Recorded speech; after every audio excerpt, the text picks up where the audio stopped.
नमस्कार. तर अबीर गुलाल या मालिकेच्या आजच्या भागात आपण पाहणार आहोत की मयुरी वहिनी आणि श्री दिवाळीसाठी फराळ बनवण्याची तयारी करत असतात. अचानक श्रीचा हात तिच्या मंगळसूत्राला लागून तिचं मंगळसूत्र तुटतं. तर श्री आणि मयुरी वहिनी खूप घाबरतात. मयुरी वहिनी घाबरून म्हणतात की श्री, अगं असं कसं तुटलं? सौभाग्याचं लेणं आहे हे, हा तर अपशकुन आहे ना. श्रीसुद्धा खूप घाबरते आणि म्हणते की वहिनी असं का म्हणताय? मला खरंच कळत नाही आहे कसं काय तुटलं. आणि म्हणते की वहिनी मला खूप भीती वाटते, काहीतरी वेगळंच वाटत आहे. मयुरी वहिनी म्हणतात की शांत हो, तू घाबरू नकोस. आता श्री टेन्शनमध्ये येऊन म्हणते की वहिनी अगस्त्य ठीक असेल ना, असं म्हणून ती खूप घाबरून जाते. आता नंतर आपण पाहतो की ड्रायव्हर दादा अगस्त्याला म्हणतात की साहेब, मी मेकॅनिक बघतो आणि टायर पंक्चर काढून येतो. असं म्हणून ते कोणाला तरी फोन करायला बाजूला निघून जातात. आता गाडी पंक्चर झाल्यामुळे अगस्त्याला ऑफिसला जायला लेट होत असतो. त्यामुळे तो पण खूप टेन्शनमध्ये आलेला असतो आणि स्वतःशीच म्हणत असतो की खूप लेट झाला आहे आणि रिक्षासुद्धा सापडत नाही आहे, काय करू आता. आणि शुभ्रा हे सगळं लपून एका झाडामागून पाहत असते आणि ती स्वतःशीच खुश होऊन म्हणते की आता तुमच्या मनाप्रमाणे ना काहीच होणार नाही. तुम्ही फक्त प्यादे आहात आणि चाल मी खेळणार आणि तुम्ही तसंच चालायचं, एवढंच तुमच्या हातात आहे. आणि ती खुणावून कोणाला तरी अगस्त्यजवळ जायला सांगते. तो माणूस बाईकवरून अगस्त्यजवळ जातो. ड्रायव्हर दादा त्याला म्हणतात की दादा, मला थोडंसं पुढे गॅरेजजवळ सोडाल का?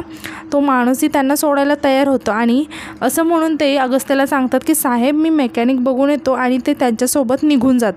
आता शुभ्रा परत कोणाला तरी खुणावून बोलावून घेते आणि मग एक गाडी अगस्त्यजवळ येऊन थांबते. त्यातील तो माणूस अगस्त्याला विचारतो की काय झालं साहेब? अगस्त्य सांगतो की गाडी पंक्चर झाली आहे. तो माणूस अगस्त्याला म्हणतो की तुमची काही मदत करू का? अगस्त्य म्हणतो की खरंच केली तर खूप बरं होईल, माझी एक अर्जंट मीटिंग होती, प्लीज हायवेपर्यंत सोडाल का मला? तर तो माणूस म्हणतो की हो साहेब, या ना, बसा. अगस्त्य म्हणतो की खरंच थँक्यू आणि सांगतो की मी लगेच गाडीतून ब्लेझर घेतो. असं म्हणून तो पाठीमागे वळतो. अगस्त्याचं लक्ष नाही आहे बघून तो माणूस गाडीमधून खाली उतरून अगस्त्याच्या डोक्यावर जोरात पाठीमागून वार करतो.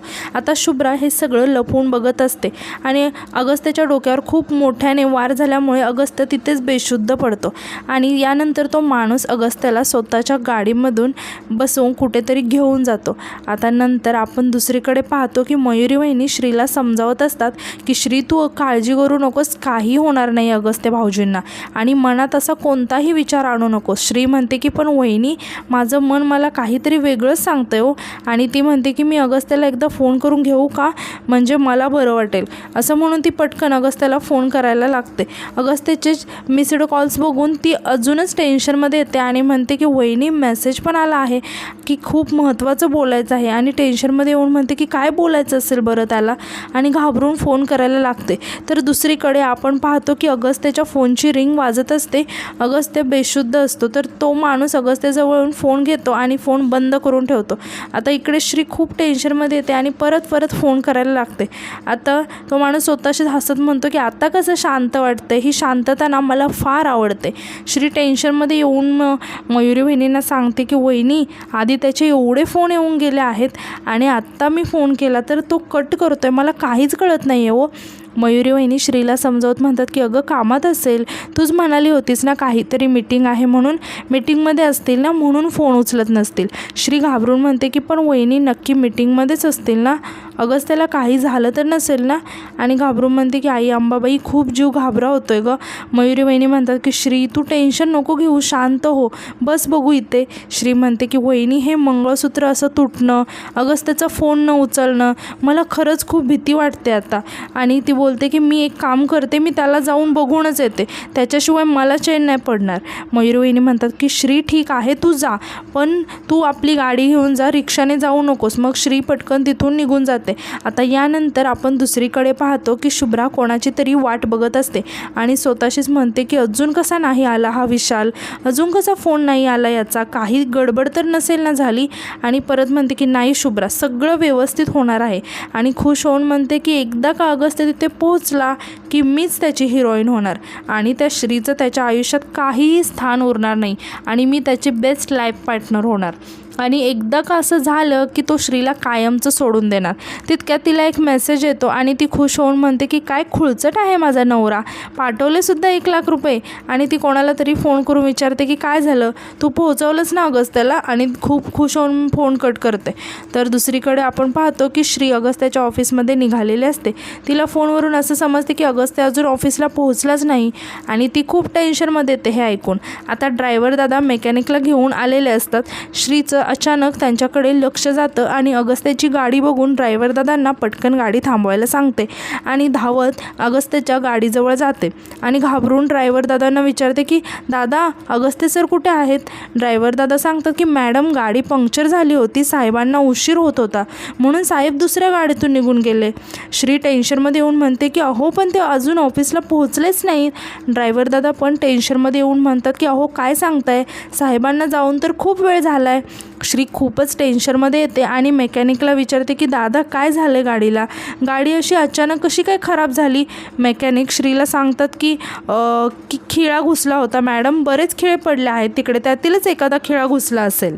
आता श्री खूप शॉक होऊन मनातच विचार करते की हे कोणी मुद्दाम केलं नसेल ना, आणि हे असे एवढे खिळे इथे कसे काय आले, काहीतरी घोळ नक्कीच आहे. आणि ती मनातच म्हणते की अगस्त्य अरे कुठे आहेस तू. नंतर आपण पाहतो की अगस्त्याला जंगलामध्ये एका झाडाला बांधून ठेवलेलं असतं. तर दुसरीकडे शुभ्रा कॉलवरती बोलत असते की गुड जॉब विशाल, तुला तुझे पैसे लवकरच मिळतील, पण आत्ता ना फक्त एक काम करायचं, अगस्त्याला तसंच बांधून ठेव, पण दोरी थोडीशी लूज ठेवा, पण त्याला भीती वाटली पाहिजे की तो मरणार आहे असं म्हणून ती फोन ठेवते. तर इकडे अगस्त्य हळूहळू शुद्धीवर येतो आणि जंगल आणि त्याला असं बांधलेलं बघून तो खूप घाबरतो आणि घाबरून मनातच म्हणतो की मी इथे, आणि तो माणूस जर त्याने मला लिफ्ट दिली होती, आणि तो त्याला प्रसंग आठवतो ती कसा तो माणूस हेल्प करायला तयार झाला होता आणि त्याने नंतर अगस्त्याच्या डोक्यात वार केलेला. हे सगळं आठवून अगस्त्याला सुद्धा खूप टेन्शन येतं आणि तो स्वतःला सोडवण्याचा प्रयत्न करायला लागतो. तितक्यात त्याला समोरचं पाण्यातून येणारी मगर दिसते आणि तो खूप घाबरतो. ती मगर अगस्त्याच्या दिशेनेच येत असते आणि तो घाबरून परत ओरडायला लागतो, पण आजूबाजूला कोणी नसल्यामुळे त्याचा काहीच उपयोग होत नाही. आता दुसरीकडे आपण पाहतो की श्री ड्रायव्हर दादांसोबत बोलत असते की दादा मला सांगा, अगस्त्य ज्या माणसांसोबत गेला तो माणूस दिसायला कसा होता, त्या माणसाने कोणत्या रंगाचे कपडे घातले होते ते तरी आठवत असेल ना, गाडी कुठल्या प्रकारची होती, कुठल्या रंगाची होती. ड्रायव्हर दादा सांगतात की मॅडम मला काहीच आठवत नाही हो, फक्त काळ्या रंगाची गाडी होती एवढं माहिती आहे मला. श्री टेन्शनमध्ये येऊन म्हणते की आई अंबाबाई कुठे शोधायचं अगस्त्याला, अंबाबाई लक्ष ठेव, अगस्त्य कोणत्या मोठ्या संकटात तर नसेल ना. तितक्यात तिथे पृथ्वीदादा येतात. श्रीला काहीच समजत नसतं, ती खूप टेन्शनमध्ये असते. आता पृथ्वीदादा श्रीकडे बघून म्हणतात की श्री अगस्त्य कुठे आहे, तुझा फोन आला आणि लगेच मी निघून आलो आणि काही कळतच नाही आहे की नक्की काय चाललं आहे. बरं त्याला फोन केला तरी त्याचा नंबर स्विच ऑफ आहे. श्री खूप टेन्शनमध्ये असलेली बघून पृथ्वीदादा श्रीला विचारतात की काय झालं श्री, तू इतके टेन्स का आहेस. तेव्हा श्री घडलेला सगळा प्रकार सांगते की कसं तिचं मंगळसूत्र तुटलं आणि म्हणते की म्हणून मी टेन्शनमध्ये आहे, आणि म्हणते की नंतर माझ्या लक्षात आले की अगस्त्याचे 4 मिस्ड कॉल्स येऊन गेलेत आणि मी त्याला नंतर फोनही लावला पण फोन स्विच ऑफ यायला लागला, मला काहीच कळेना झालं म्हणून मी लगेच तुम्हाला फोन केला आणि बोलावून घेतलं. तेव्हा पृथ्वीदादा श्रीला म्हणतात की नाही तेच बरं केलं, ऐक ना नको ना टेन्शन घेऊस. आता श्री म्हणते की काहीच कळेना झालं आहे, आपण एक काम करूया का, आपण जाऊन पोलीस स्टेशनला तक्रार करूया. यावर पृथ्वीदादा म्हणतात की त्याचा काहीच उपयोग नाही आहे श्री, कारण मिसिंग केस नोंद करून घेण्यासाठी ना 24 तास व्हावे लागतात, आणि आपण एक काम करूया अजून थोडा वेळ वाट बघूयात, कदाचित असं असेल की दुसऱ्या एखाद्या कामात अडकलं असेल.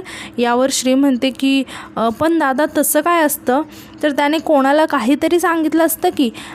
यावर पृथ्वीदादा म्हणतात की हो तसंही आहेच, आणि मला आदित्यला किंवा विशूला तर बोललाच असता तो. मी एक काम करतो की आदित्यला किंवा विशूला फोन करतो, तू शुभ्राला फोन करून विचार आणि टेन्शन घेऊ नकोस. आता यानंतर आपण इकडे पाहतो की शुभ्रा तिच्या खोलीमध्ये येऊन मोठ्याने घाबरत म्हणत असते की अगस्त्य अगस्त्य घाबरू नकोस, तू मी आली आहे ना तुला वाचवायला, घाबरू नको, तुझी शुभ्रा इथेच आहे. आणि अचानक हसायला लागते आणि म्हणते की कशी वाटली तुला ही स्टार्टिंग अगस्त्य, का तुला काहीतरी वेगळं हवं आहे. आणि ती म्हणते अगस्त्य तुम्हारा प्यार आ गया है. आणि ती बोलते की हे जास्त बेटर वाटतंय का. आणि ती म्हणते की पण थांब, थोडा वेळ थांब. पण काय आहे ना अगस्त्य, तुला भेटायला यायचं म्हणजे मला माझे नेल्स वगैरे करावे लागतील ना. आणि अल्सो तुला त्या क्रोकोडाईल्स वगैरेची भीती पण वाटली पाहिजे ना. मग तुला भीती वाटणार, यानंतर मी हिरोसारखं तुला येऊन वाचवणार. मला रेडी होऊ दे तुझ्यासाठी आणि मग मी तुला वाचवल्यावरती तुला कळेल की माझ्यासारखी क्वीन तुझ्या लाईफमध्ये हवी आहे. आणि ती सारखं त्या श्रीचं कौतुक करत असतोस ना. नाही ना, तुला माझं कौतुक करायला लावलं तर नावाची शुभ्रा नाही आहे. परत त्या श्रीचं नावसुद्धा काढणार नाही. आता यानंतर आपण इकडे पाहतो की पृथ्वीदादा विशूला फोन करत असतात आणि टेन्शनमध्ये येऊन म्हणतात की हा विशू फोन का नाही उचलत आहे. तू एक काम कर, शुभ्राला फोन कर. यानंतर श्रीसुद्धा लगेच शुभ्राला फोन करायला घेते. आता शुभ्रा इकडे श्रीचा फोन आलेला बघून हसायला लागते आणि म्हणते की शैतान का नाम लिया और शैतान हाजीर. आणि ती फोन उचलून श्रीला म्हणते की काय झालं श्री. श्री खूप घाबरलेली असते आणि ती विचारते की शुभ्रा तुला काय माहिती आहे का गं. शुभ्रा म्हणते की कशाबद्दल. मग श्री म्हणते की अगस्त्य ऑफिसमध्ये पोहोचलाच नाही आहे गं अजून. विशू भाऊजी आहेत का तिथे, त्यांना काय माहिती आहे का, तू विचारतेस जरा त्यांना. मग शुभ्रा श्रीला म्हणते की हे बघ विशू तर घरी नाही आहे आणि तुझ्या नवऱ्याचा पत्ता मी कसा सांगू, तुझा नवरा आहे ना तो, तूच बघ बाई त्याचं काय ते. असं म्हणून शुभ्रा फोन ठेवून देते.